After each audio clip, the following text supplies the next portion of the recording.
Well, there she sits on the pad. We had a decent lunch time, 2 o'clock in the afternoon or so. We got up and had some breakfast, and the first things we had to do, obviously, was to get into our suits, get ready to go. Steve was flying for his second time into space. There's Scott, excuse me, there was Steve flying for his second time into space. And again, we can't see, there's Scott. And Pedro, notice Pedro is very serious. He was a rookie, so he was thinking about all this. And Chiaki, full of energy, she was ready to go. Let's get out of town. And then John there, he's all pumped up. Got the suit inflated, checking the pressure check.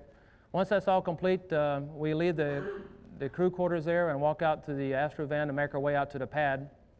We were really overwhelmed by the number of folks that were outside. You cannot see them, but there was a huge number of folks there waiting to greet us.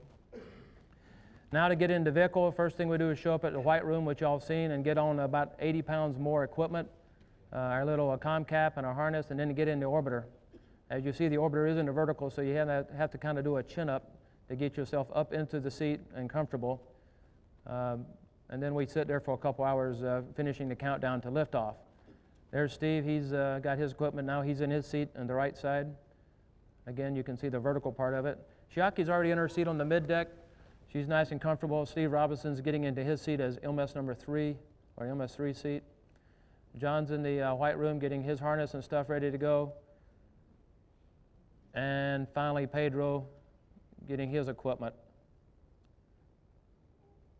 If you look back in the far left corner of the screen, you can see Pedro behind Steve, and then Scott getting in the center seat, kind of like the commander, bridge commander or whatever. He's got his center seat. He can see everything. They remove the white room there, and we're ready for launch. About 6 seconds before we launch, the main engine's light, and they get up to speed and make sure everything's working okay. We had a little drag chute door fall off somewhere in here. You can just see in the corner. Just a minor problem, but then the solid rocket boosters light off, and you really shake around in the cockpit when that happens. We'll show that here in a second, what it's like on the flight deck and the mid deck. There's the jolt, and that's what it feels like. It's a pretty rough ride, going from 1 to 2 or 2+ Gs almost immediately. There's the mid deck shot. And we launch off. About the time we pass the top of the tower and start turning, we're already going 100, 200 miles an hour. So you get up and go real quick. We turn till we're heads down, and we start heading out over the ocean. As you can see, it was just a beautiful day. There's what it looks like on the inside as we roll around and start going downrange. And we'll ride these solid rocket boosters up to about 150,000 feet the first 2 minutes of flight. Something unique on this flight, we had a camera in the left solid rocket booster that recorded the separation there. We're looking at the external tank, and you'll see that video here in a minute. There's the boosters coming off, and it flashes real good in the windows for us. There's the flash in the windows, so you really know when they come off. And there's the shot of the orbiter flying away, and the solid rocket boosters coming off. You can see they tumble in perfect formation. You can see the Earth below, and actually this video goes all the way down to the water. It's really spectacular to get a chance to see the whole thing. And there they are coming off from the ground cameras. And then it's another 6 minutes, and we hit orbit and 0G. And there's the mid-deck when we hit 0G. And Steve's shaking John's hand. Last thing that happens, the external tank comes off. You can see the bottom's all burned up. All in all, it was a real spectacular, fun ride, and no glitches all the way up to orbit. As soon as we get into orbit, we want to photograph the external tank as it falls away, and this is what Pedro's doing. His very first couple of minutes in space, Pedro Duque finally gets into space after years of training and took this beautiful camcorder shot of the tank passing over the Earth at a tremendous velocity and then venting out some of the excess gases. The next thing to do is to turn this rocket ship into a orbiting laboratory, and we all got to work down on the mid-deck. John and Chiaki did a little celebrating and got right to work. They did all the work of getting everybody out of their suits, packing everything up. We had about 21 bags down there. Back up on the flight deck looking aft, we opened the payload bay doors so we could get to work with our payloads in the payload bay and also to allow cooling for our electrical systems. If you looked right up from opening the doors, somebody pointed out that we were right over the Hawaiian Islands already. We'd already gone 3/4 of the way around the world, and there's Oahu. To give you a little tour of the payload bay, looking from down from the arm, this is the aft end of the orbiter, obviously. Right up against the aft bulkhead is a collection of astronomy experiments. And then right just before the Spartan satellite, there's some Hubble Space System telescope tests that we took along with us. Then we took a laboratory called the Space Hab on board. You're looking at it right now with the 2 window hatches open, and we got into that through this tunnel from the middeck. And here's how we got in there. Go through the tunnel, floating, of course, which is a great way to travel. Into the middeck, or into the Space Hab module, we called it, and this is our onboard laboratory, or one part of it. Actually, the whole shuttle was a laboratory. And this was actually our first time in it, and I turned around and watched Pedro kind of celebrating the fact that he was in the microgravity or free fall environment for the first time, and he was, as all of us were, having just a great time floating around and also getting to work right away. Going back out to the payload bay, we're looking down from the arm again. You can see that that tunnel and the airlock. We did not do an EVA on this flight, but if we did, that's where we would come out. And you can see the forward part of the orbiter there. That's the part where the crew spends most of the time. The flight deck on top, the mid deck on the bottom, and now zooming into the flight deck here. On flight day 2, right after we got up in orbit, we deployed the Petite Amateur Navy satellite. It's a small satellite, spring-mounted, that just springs out of the payload bay there. The unique thing about this satellite is it's surrounded by solar panels and antennas, and it's not stabilized. So even if it spins, it still sends a good signal. It's designed for use in ham radio frequencies. So we deployed that in flight day 2, and it worked quite well. Meanwhile, there were more than 80 experiments for us to work on. And in the next scene, you will see John studying the bone cells of humans, trying to understand osteoporosis, or the bone loss that affects basically older people, especially women. That was one of the experiments we had in the middeck, or the lower part of the orbiter cabin. Through the long tunnel, as Steve said, we could reach floating the other part of our laboratory, our main laboratory, the Space Hab module. There is where most of the science activities took place. This is a furnace in which we melted gradually 9 different rods of very special metals. In that way, the scientists try to understand the laws of solidification in order to improve the processes, the industrial processes that use molten metals like casting. Another example of the very many experiments is this one, in which we studied the production of small quantities of a material called Aerogel, which is a very good isolation in 0G. Much of the crew time was also spent in this glove box, this box that you see sticking out the wall. One of the experiments that we performed was one in which we suspended drops of liquid in mid-space and then studied their movement when we applied a heater on one side of it. There were other experiments in the glove box. One of them was this one here, in which we studied the formation of crystals in very special materials. Chiaki is in this scene trying to take pictures of all these crystals before we go back to Earth, because most of those crystals will destroy once we hit the Earth gravity again. So the science had to be collected right then. Some of the crystals, some of the materials forming crystals might be potentially hazardous.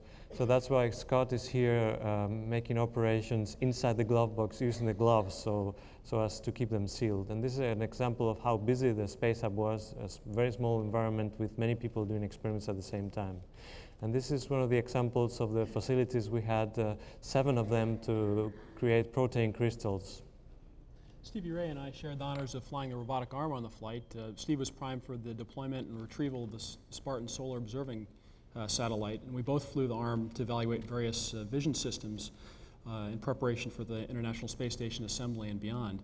And here you can see us going in for the grapple of the Spartan satellite in the bay, now being carefully lifted up from its V-guides.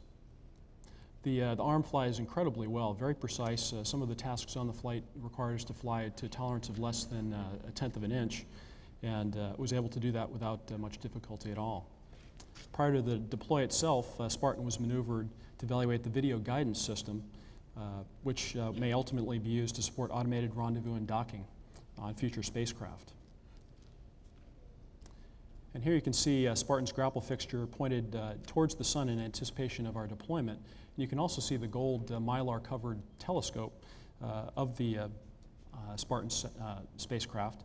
And basically, it's designed to study the solar corona, or the sun's atmosphere, and the origins of the solar wind, basically the total radiation flux that we receive from the sun, because that's very important in the satellite industry, as well as for space travelers, those people living on orbit and interplanetary travel, rather. Here we are getting ready for the deploy itself. Steve opens up the snares on the arm and very carefully backs away. And we wait here for the next 4.5 minutes. We're waiting to see a 45-degree clockwise maneuver followed by a 45-degree counterclockwise maneuver, and that indicates to the crew that the Spartan is in a proper configuration for its 2-day free flight. Once that's complete, Kurt fires thrusters on the spacecraft, the shuttle rather, and we back away from Spartan for its 2-day free flight. And here you can see it traveling through the end effector camera's field of view. The science team out at Goddard tells us that the solar science mission aboard Spartan was an unparalleled success, and they obtained hundreds of solar disk images like the ones you're about to see. Tremendous images that will help us understand the origins of the solar wind.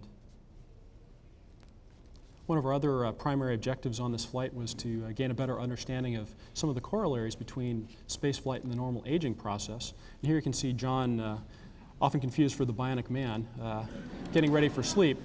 And he's wearing a number of special scalp electrodes and an instrumented vest that all told recorded 21 different physiologic parameters during his sleep, and will hopefully help us understand sleep shifting and other parameters on orbit. Another major experiment was the protein turnover experiment, and here you can see Pedro backed into a corner getting ready for another blood draw.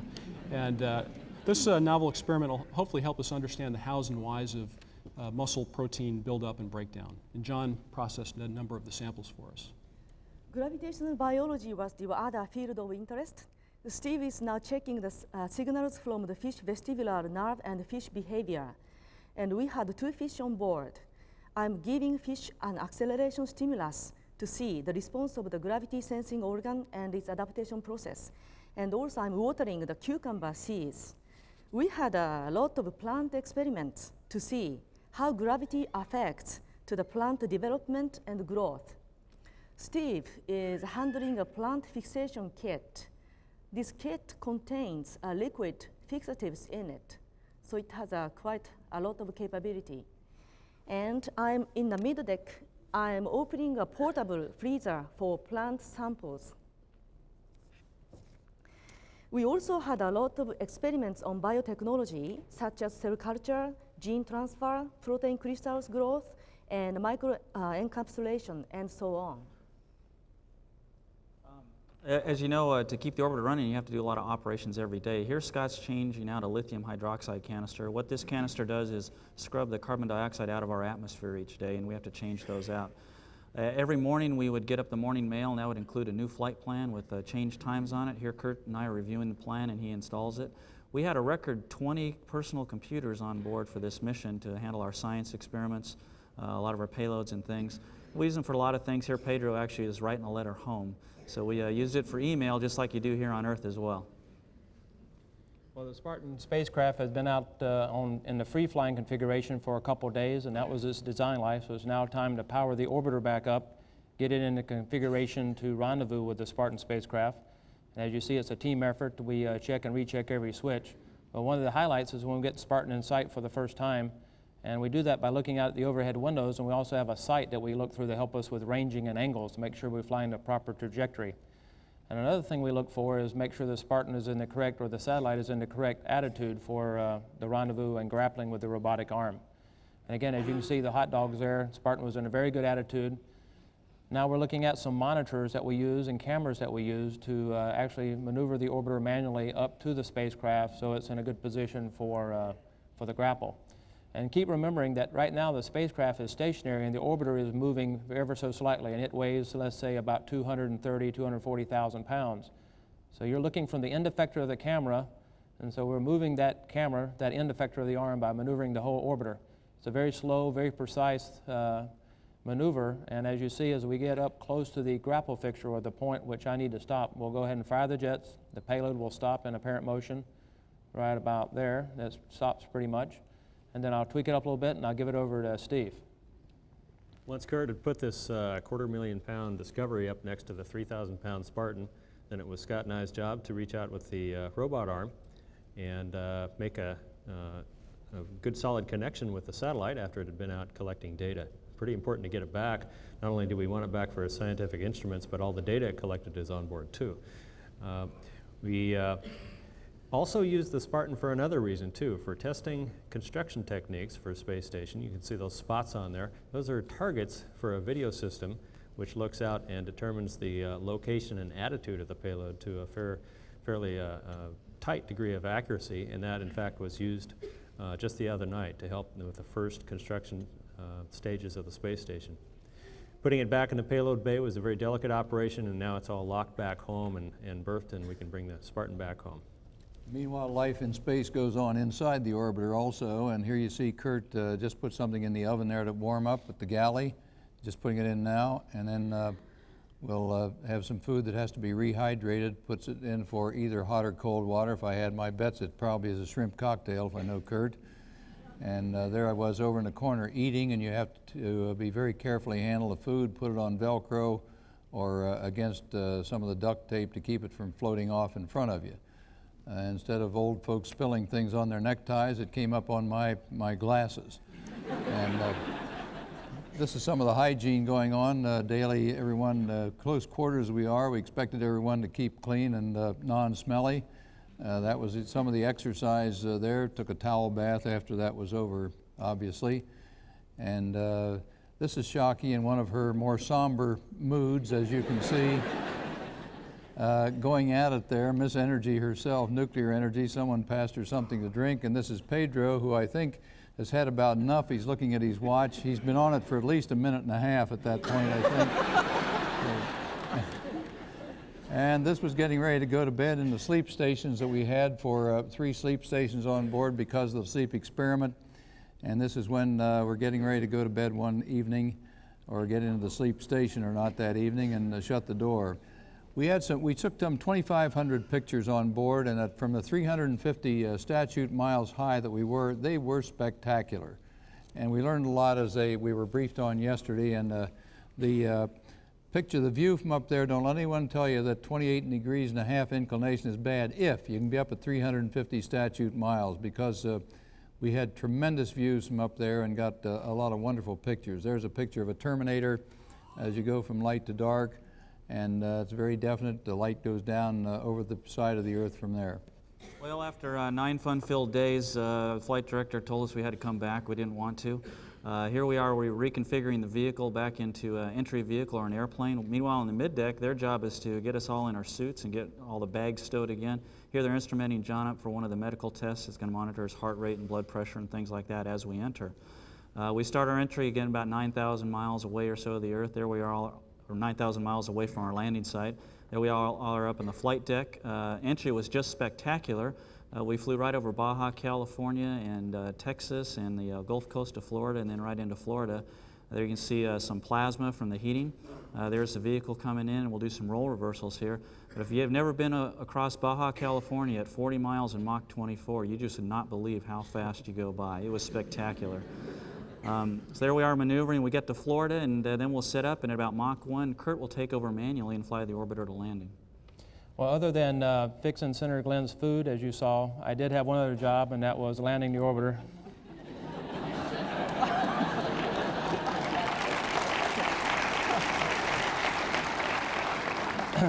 But we're coming down final here at 300 knots, about 20-degree dive, and the next job is to put the main gear down. Steve does that about 300 feet above the ground. You notice the birds flying around. It's a bird sanctuary, and if you notice, the orbiter has a little bit of crab in it. We had a crosswind. And you can see my hand working on the control down there, and that's actually a landing. See what a landing looks like from inside. And right about there is a little touchdown. Another view from outside, you see the crab in the orbiter also, and down to touchdown. We touched down at 200 knots. That's about 220 or so miles an hour. We didn't have a drag chute this time, but we wouldn't use it anyway because we're doing the crosswind DTO, or crosswind test. So we flew the nose down to the runway, and then we started our rollout with a little bit of brakes. We'll look through the window on Steve's side, the right window. You can see kind of the rollout in the orbiter. It's kind of a bumpy thing. And we slowly come to a stop after 4 3.6 million miles and 134 times around the Earth. STS-95 is complete. Discovery then goes back in the OPF in process, and it's already in process for STS-96, which will be coming up later on, or next year, I should say. After they check the orbiter, make sure it's all okay, the crew can get out. We get into crew transport vehicle, and then one of the neat things we like to do is walk around the orbiter. And again, just to show you how big the orbiter is compared to how big we are. And that was our home for the last nine days. And she did a great job carrying us to orbit and bringing us back home. And notice the nose gear is right on the center line for the landing. But